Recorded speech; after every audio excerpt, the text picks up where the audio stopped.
Selamat datang di channel ini dan selamat hari Minggu. Sahabat-sahabatku yang terkasih, saya suka merenungkan ketiga bacaan hari ini dalam konteks atau ruang lingkup perkawinan. Karena itu, di awal renungan ini, saya hendak membahas satu topik yang menjadi tren di kalangan orang muda saat ini, yaitu marriage is scary. Yang artinya menikah itu menakutkan. Dalam postingan dan komentar yang sempat saya baca, mengapa perkawinan menjadi menakutkan oleh sebagian orang muda zaman ini? Karena biasanya terdapat pasangan yang lebih memprioritaskan orang tua dan keluarganya padahal sudah menikah.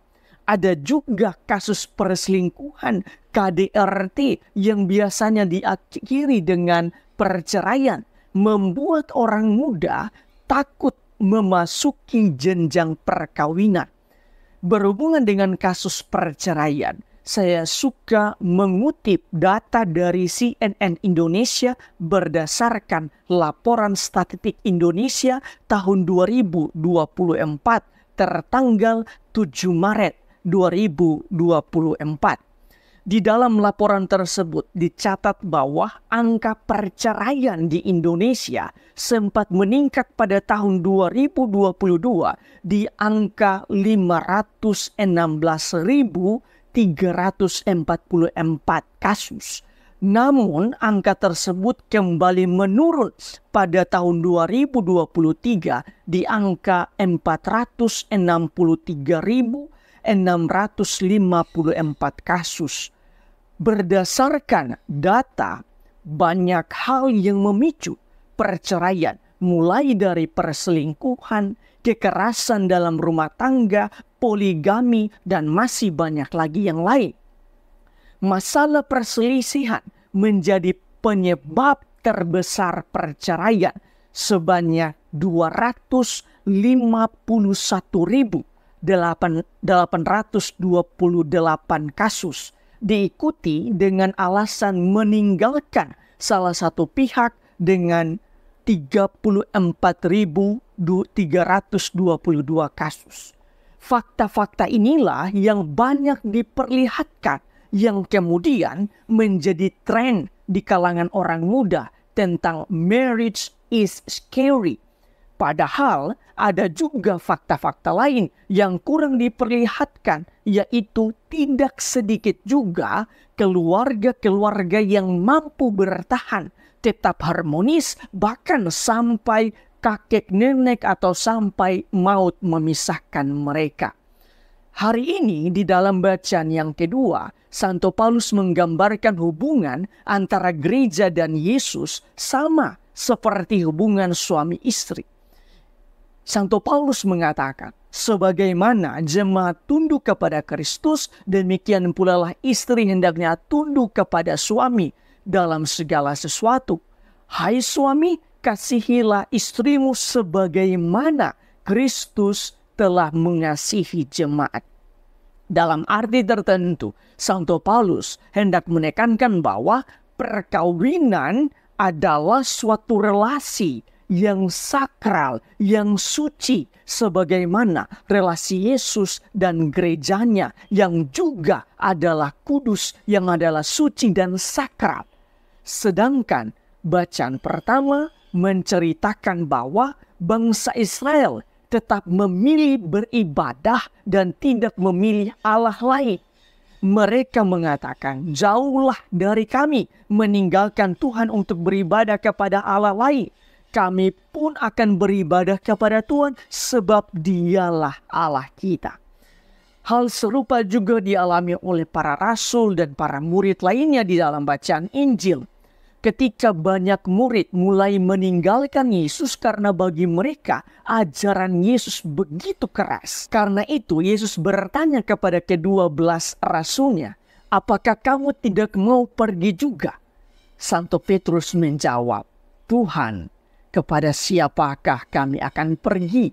Sabdamu adalah sabda hidup yang kekal. Kami telah percaya dan tahu bahwa Engkau adalah yang kudus dari Allah.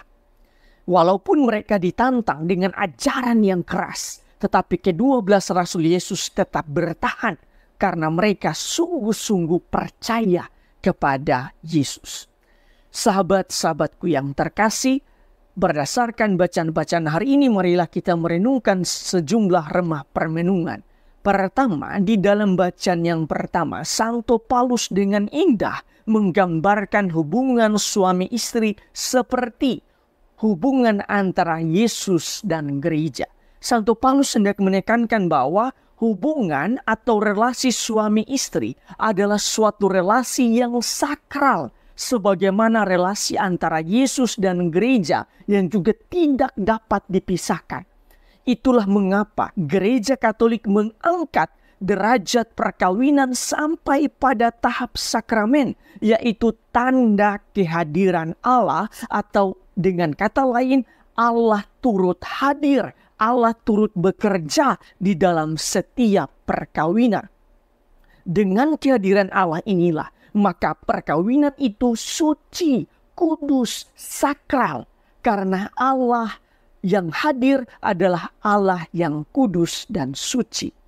Konsekuensinya, pasangan suami istri harus menyadari dan memahami dengan benar makna relasi yang terjadi, yang sedang terjalin di antara mereka adalah relasi yang kudus dan suci. Karena Allah yang hadir di dalam perkawinan mereka adalah Allah yang kudus, Allah yang suci. Setia kepada Allah diwujudkan dengan setia kepada pasangan hidup di dalam perkawinan. Kedua, pertanyaannya, bagaimana supaya suami istri bisa mempertahankan perkawinan yang suci dan kudus? Santo Paulus juga memberikan beberapa tips yang kemudian saya rangkum sebagai berikut, yaitu suami istri harusnya saling rendah hati kepada pasangannya.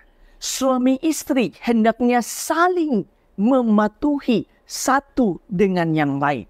Suami istri hendaknya saling mengasihi satu dengan yang lain.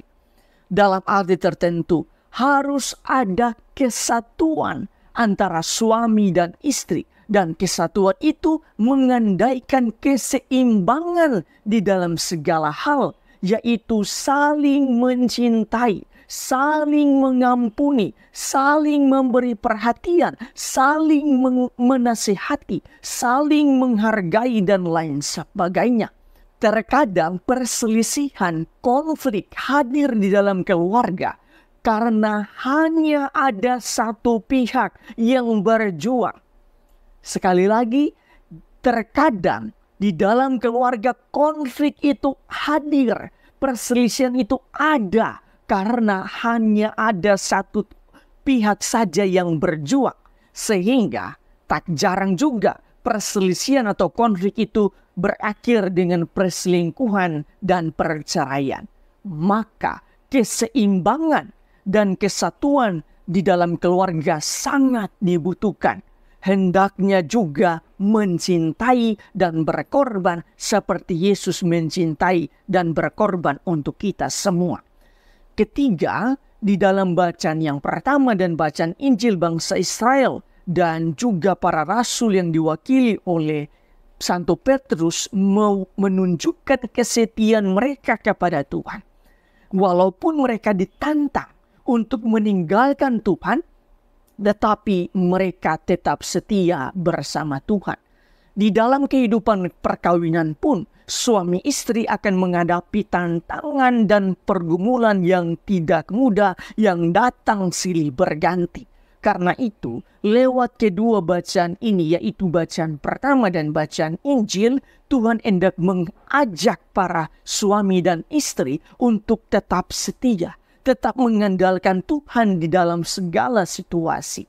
Ingatlah bahwa ketika iman kita semakin diterpa, semakin diuji, pada saat itulah kita semakin memiliki militansi iman. Ketika suami istri mampu menghidupinya, maka hal ini akan menjadi contoh dan sekaligus bekal iman yang baik untuk anak-anak mereka. Inilah hal yang penting yang harus dipegang teguh di dalam perkawinan, sehingga perkawinan itu bukan lagi hal yang menakutkan, tetapi perkawinan adalah rahmat panggilan dari Allah bagi umatnya untuk dijaga, dirawat, dijalani sampai maut memisahkan. Tuhan memberkati Anda semua.